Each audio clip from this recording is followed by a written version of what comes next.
श्रीचण्डिका नवाक्षरित्रिशतिस्तोत्रम् अथ ध्यानं मातर्मे मधुकैटभग्निमेषप्राणापहारोद्यमे हेलानिर्मितधूम्रलोचनवदे हे चण्डमुण्डार्दिनि निःशेषीकृतरक्तबीजदनुजे नित्ये निशुम्भापहे शुम्भध्वंसिनि संहराशु दुरितं दुर्गे नमस्तेऽम्बिके ऐं ह्रीं क्लीं चामुण्डायै विच्चे अमृतव्यात्मने गन्धं कल्पयामि हम आकाशात्मने पुष्पं कल्पयामि यं वायुवात्मने धूपं कल्पयामि रम अग्न्यात्मने दीपं कल्पयामि वम अमृतात्मने अमृतं कल्पयामि सर्वात्मने समस्त उपचारान् समर्पयामि ॐ ऐंकारपीठमध्यस्थायै नमः ॐ ऐंकारासनसुस्थितायै नमः ॐ ऐंकारजपसन्तुष्टायै नमः ॐ ऐंकारजपसौख्यदायै नमः ॐ ऐंकारमोहनपरायै नमः ॐ ऐंकाराभरणोज्ज्वलायै नमः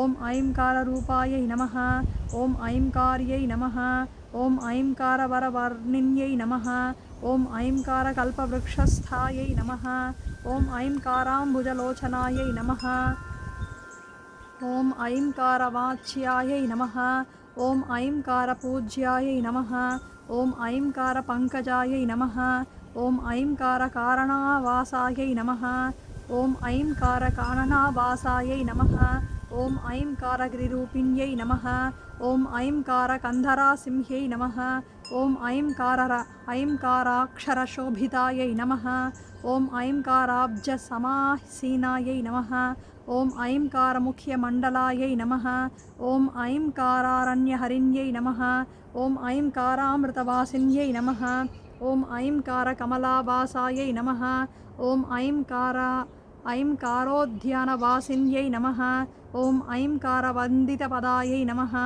ॐ ऐंकारवरददायिन्यै नमः ॐ ऐंकारामृतसन्धात्र्यै नमः ॐ ऐंकारामृतपायिन्यै नमः ॐ ऐंकारारण्यसञ्चरायै नमः ॐ ऐंकाराश्रयविराजितायै नमः ॐ ऐंकारमन्त्रसञ्जप्यायै नमः ॐ ऐंकारजपसिद्धिदायै नमः ॐ ऐंकारनन्दनोद्यानकुसुमोज्ज्वला मूर्धजायै नमः ॐ ह्रींकारमन्त्रसमवासायै नमः ॐ ह्रींकारकुसुमशोभितायै नमः ॐ ह्रींकाररूपायै नमः ॐ ह्रींकार्यै नमः ॐ ह्रींकाराम्बुजमध्यगायै नमः ॐ ह्रींकारपूजनप्रीतायै नमः ॐ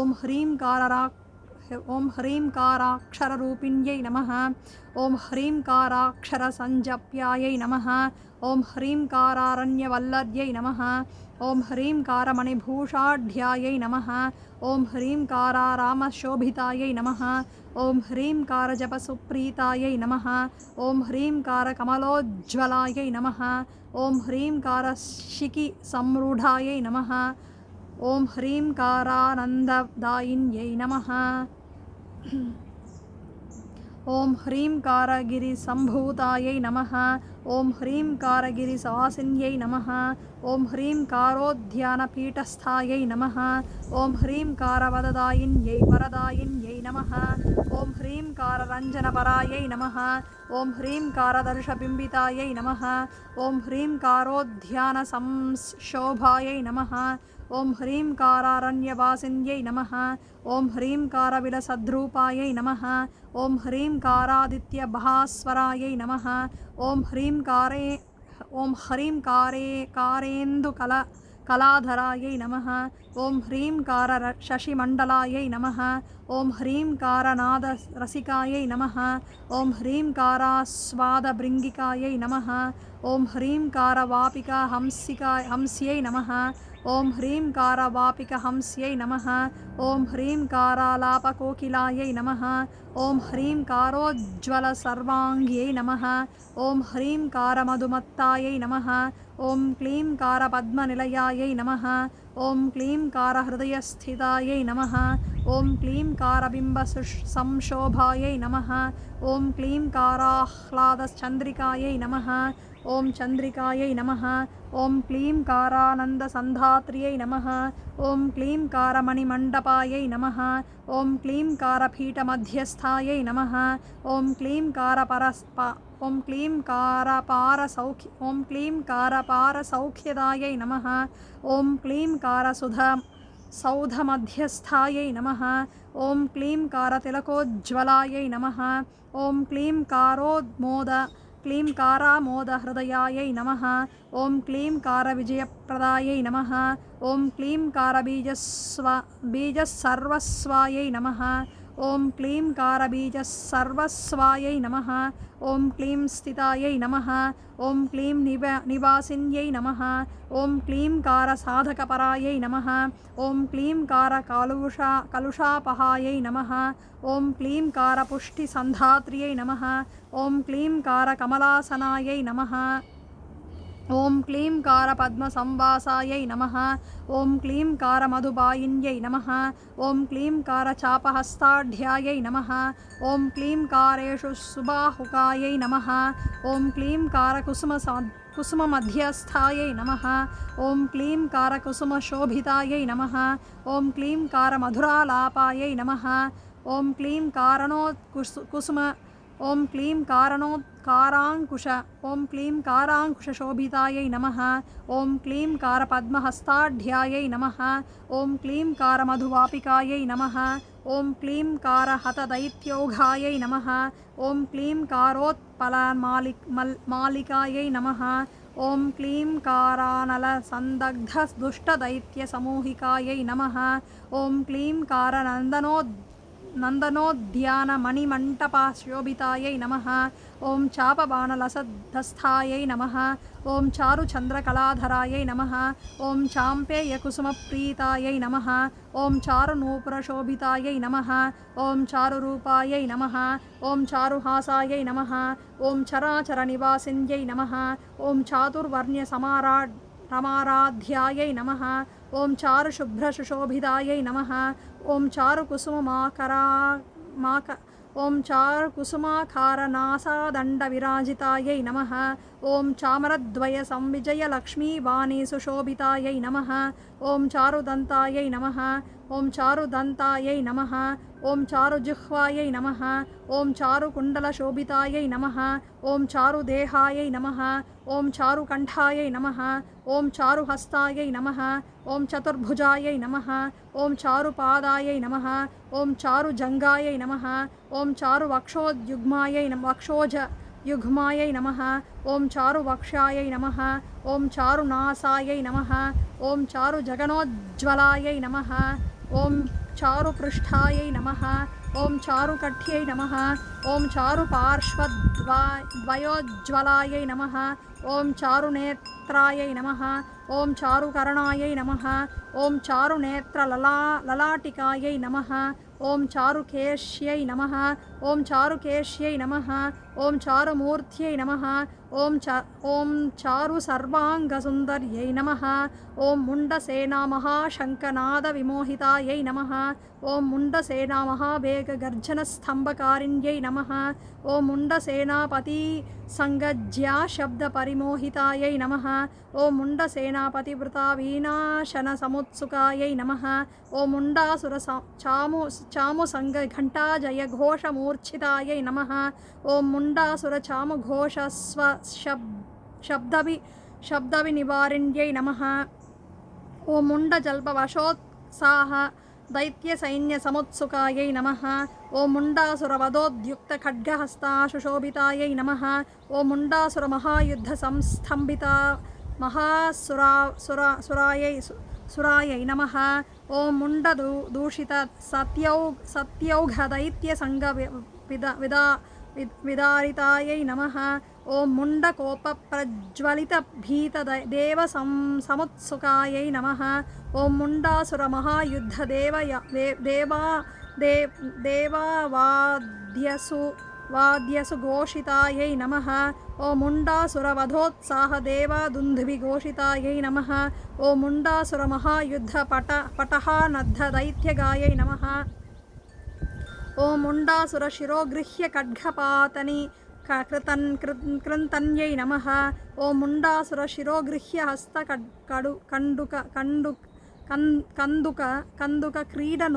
क्रीडनोत्सुकायै नमः ॐ मुण्डासुरशिरोहस्तसन्तुष्टसुरसैनिकायै नमः ॐ मुण्डासुरहतप्राप्तदैत्यसङ्गरोचिन्यै नमः ॐ मुण्डासुरशिरोहस्तविभ्रमीतदिगम्बरायै नमः ॐ मुण्डासुरशिरोहस्तदैत्यसङ्गविभीषितायै नमः ॐ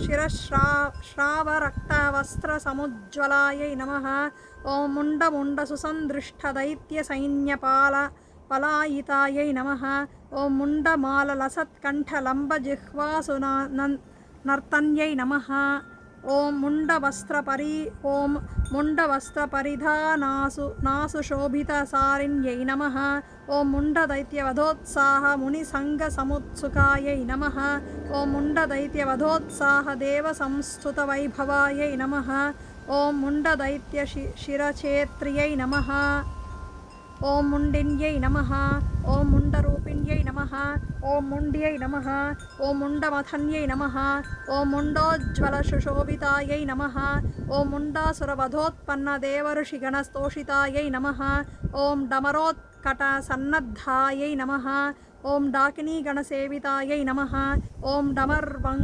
डमर्वङ्कुश हस्ताढ्यायै नमः ॐ डाकिनीगणपूजितायै नमः ॐ डम्बरयुक्तजनोत्साहायै नमः ॐ डम्बरयुक्तविग्रहितायै नमः ॐ दाडिमीकुसुमसङ्काशायै नमः ॐ दाडिमीफलसुप्रियायै नमः ॐ डकारशोभितामनवे नमः ॐ डम्बिकायै नमः ॐ डमरोत्सुकायै नमः ॐ डामर्यै नमः ॐ डम्बरहितायै नमः ॐ डम्बसमुत्सुकायै नमः ॐ डमरुवाद्यसुसम्प्रीत्यै नमः ॐ डमरुहस्तसखी जनायै नमः ॐ डमरोत्कटसन्नादायै नमः ॐ डमरुध्वनिसङ्कुलायै नमः ॐ डमरुध्वनिसंस्तम्भितदैत्यसङ्गविराजितायै नमः ॐ डकारविलसन्मन्त्रायै नमः ॐ डकारपरमार्थदायै नमः ॐ डकारमन्त्रसर्वस्वायै नमः ॐ डकारहतकिल्बिषायै नमः ॐ डकारहतदैत्यौघायै नमः ॐ डकारगिरिसुप्रियायै नमः ॐ डकाराक्षरसुप्रीतायै नमः ॐ डकारामोददायिन्यै नमः ॐ डम्बासुरसुसंहन्त्र्यै नमः ॐ डम्बासुरसुसंहन्त्र्यै नमः ॐ डम्बविवर्जितायै नमः ॐ डकारहतपापौघायै नमः ॐ डकारपरसौख्यदायै नमः ॐ डकारपूजनप्रीतायै नमः ॐ डकारोज्ज्वलमध्यगायै नमः ॐ ऐङ्काराक्षरसम्पूज्यायै नमः ॐ ऐङ्काराक्षरशोभितायै नमः ॐ ऐङ्काराक्षरशोभितमनसे नमः ॐ ऐङ्कारतरुवासिन्यै नमः ॐ ऐङ्कारगिरिसम्भवायै नमः ॐ ऐङ्कारगुहसंस्थितायै नमः ॐ ऐङ्कारसिंहसंवाहायै नमः ॐ ऐङ्काराक्षरसुस्थिरायै नमः ॐ ऐङ्काराक्षरसुप्रीतायै नमः ॐ ऐङ्कारमनुमध्यगायै नमः ॐ ऐङ्कारमनुमध्यस्थायै नमः ॐ ऐङ्काराक्षरसुप्रियायै नमः ॐ ऐङ्कारविलसन्मन्त्रायै नमः ॐ ऐङ्काराक्षरभासुरायै नमः ॐ ऐङ्कारगजसम्रूढायै नमः ॐ ऐङ्कारतुरुगोज्ज्वलायै नमः ॐ ऐङ्कारविलसद्योगायै नमः ॐ ऐङ्कारह्लादकारिण्यै नमः ॐ ऐङ्काररथसम्रूढायै नमः ॐ ऐङ्कारसुखसुप्तिकायै नमः ॐ ऐङ्काराक्षरस्वरूपिण्यै नमः ॐ ऐङ्कारपरमानन्दायै नमः ॐ ऐङ्कारपरमा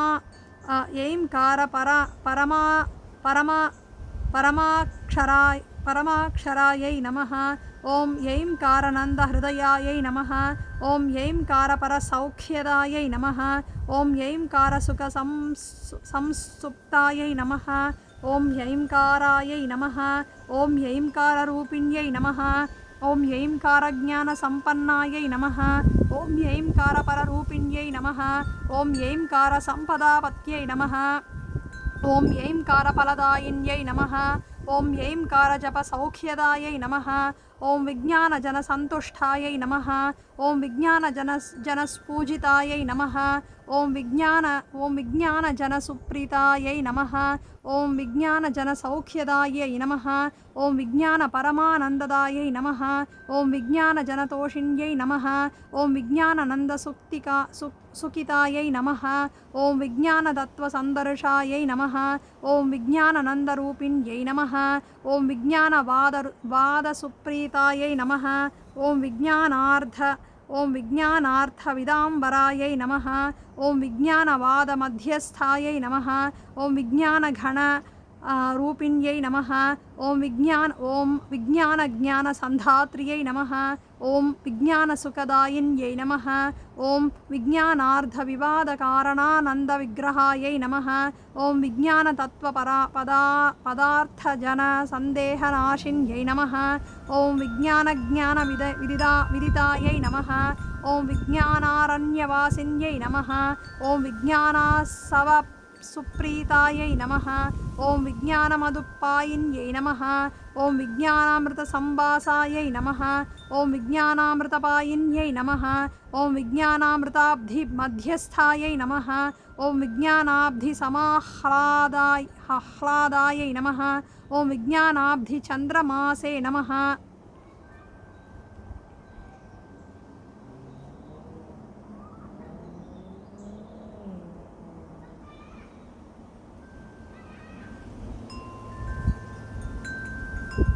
ॐ विज्ञानमन्दिरवासायै नमः।